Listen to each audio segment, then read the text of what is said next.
Assalamu alaikum, I am Noor Ul Haq and I would like to present the introduction of our group project entitled Waste Management at Home.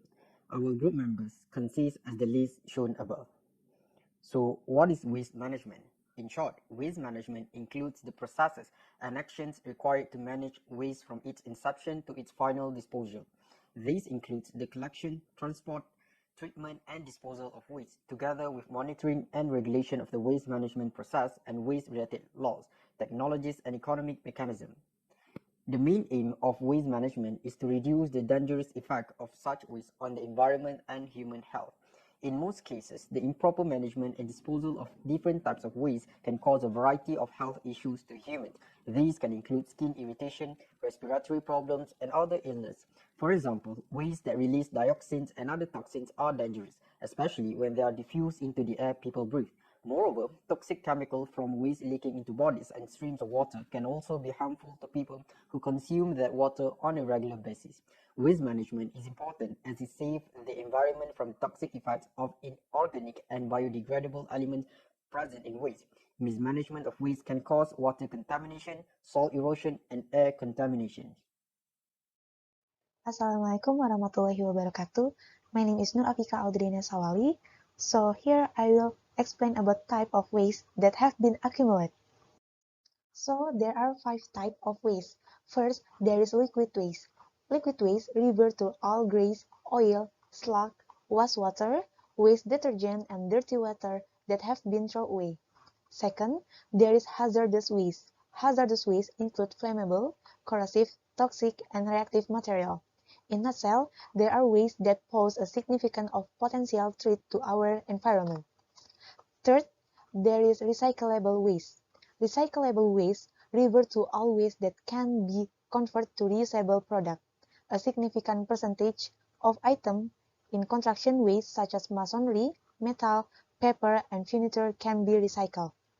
And there are 2 types of waste which I will explain in more detail, namely solid waste and organic waste, because these 2 types of waste are in my room. Solid waste.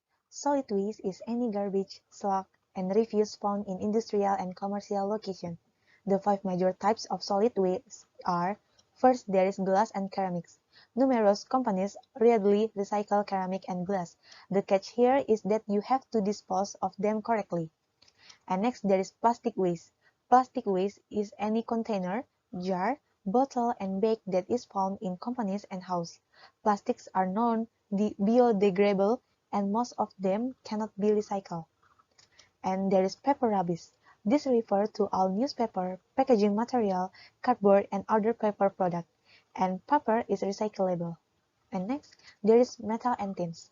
Most metal are recyclable, so take them to a scrap yard or recycle depot after use. And next, there is organic waste. Organic waste refers to rotten meat, garden, and food waste. This type of rubbish is commonly found in homes. With time, they decompose and turn into manure by the action of microorganisms on them. But be careful, you should not dispose of them anywhere you like.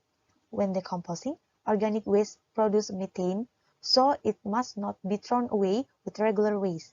Instead, get a green bin and dispose of this type of waste properly. Thank you, that's all from me. This is the waste in my room. This is the collect waste that I have been used before. First, there is food waste, corn husks, vegetables, and there are several plastic waste such as plastic cup and food box. And also, there is wear of mask, tissue, paper, and toothpaste. And now, I will start do analysis for a type of waste. In the left side, there are food waste, corn husks, vegetables that I have been categorized as organic waste. And in the right side, there are plastic, paper, tissue, and wear of mask that I have been categorized as a solid waste. Hi, Assalamualaikum. My name is Nur Aidana Shoha binti Muhammad Ruzi. I will explain about contamination of solid waste and organic waste. Solid waste can pollute air, water, and soil and leave various environmental impacts and cause health hazards due to improper handling and transportation. For example, waste products when burned like plastic and rubber pollute the atmosphere with noxious fume. Water supply, if gets contaminated with pathogens present in solid waste, may result in cholera, jaundice, hepatitis, gastroenteric disease. Trace levels of organic contaminant residue present in the soil, water, air, and sometimes food may result in harmful effects for human and environmental health. Decomposing food emits greenhouse gases, including the highly potent methane. According to the U.S. Environmental Protection Agency, municipal solid waste landfills are the largest source of human-related methane emission in the United States, accounting for approximately 14.1% of this emission in 2017. Hi and Assalamualaikum. My name is Rabiatul Adawiyah binti Rosdi and I will be explaining about common practice at college. For our group, we decided to interview one of the college residents to ask them about the common waste management practice at college. Hi and Assalamualaikum. My name is Rabiatul Adawiyah. Today I would like to interview you about waste management at college. Before we proceed, can you tell me about yourself? My name is Nur Rahman. I'm a mechanical automotive engineering student in my first year, currently studying at SEAA3913. Okay, first and foremost, thank you for willing to do the interview. Okay, jumping straight to the first question. Do you always have leftover food? And if you do, how do you manage the leftover food? I usually buy food at the arcade food in UTM, and I suddenly have leftover food. But if I do, I would normally dispose them in all leftover food in the food waste bin provided. I see, that is great. Do you usually dispose all types of waste in a bin, including metal, plastic, and broken or unwanted electronic devices? Yes, I would normally dispose every waste in the bin. I see. So, do you separate your waste according to its types, such as plastic, metal, and food disposal? I do separate my waste, but in college I would just throw any types of waste in the bin provided because there's no labeling on the bin, so it's quite hard to differentiate and sort out the waste. I totally agree with you and I could see the problem there. Thank you for the answer. Next, if the plastic waste is in a good condition, is there a chance that you will still dispose it or you would use it for other purposes? In some occasions I would use them, but sometimes I do throw them away without using them. Like for example, I normally would use plastic bags, but sometimes I would just throw away plastic packaging or containers because it is inconvenient for me to use them again. I totally understand your point, and I think that's all that I want to ask to you. Thank you again for willing to answer my interview, and that's all from me. Thank you. Moving on to the discussion, waste is often an unavoidable result of human activity. It occurs in our homes, schools, offices, and factories. How we choose to handle that waste affects the air, water, and land, and humans, plants, and animals that rely on them. It is important that we manage our waste responsibly. Based on the interview, we can clearly conclude that there are barely any 3R principles that are used among students. Reducing, reusing, and recycling waste helps save landfill space by keeping useful materials out. The amount of energy and natural resources needed to produce or collect the raw materials and manufacture the product are reduced. It is therefore important that everyone takes waste management seriously. It is crucial for universities to prepare recycling bins and waste bins that are sorted to the types of waste so that it will be easier for students to take part in managing waste properly. Improper waste management can lead to many unwanted global warming. Household consumption contributes to 72% of global greenhouse gas emissions. Food waste at the landfill will rot then it produces methane, a greenhouse gas, even more potent than carbon dioxide. Some decomposing waste emits gases that rise to the atmosphere and trap heat. Greenhouse gases are one of the major culprits behind the extreme weather changes that the world is experiencing. From extremely strong storms and typhoons to smoldering heat, people are experiencing and suffering the negative effects of greenhouse gases. About 6% to 8% of all human-caused greenhouse gas emissions could be reduced if we stop wasting food. The improper oil decomposition can lead to water contamination as oil waste from the sink will enter sewage that will be released to water streams. Untreated sewage can threaten marine life that comes into contact with contaminated water. It can destroy and suffocate marine habitats, such as corals. Contaminated water is also dangerous and harmful to humans who consume fish and other marine life.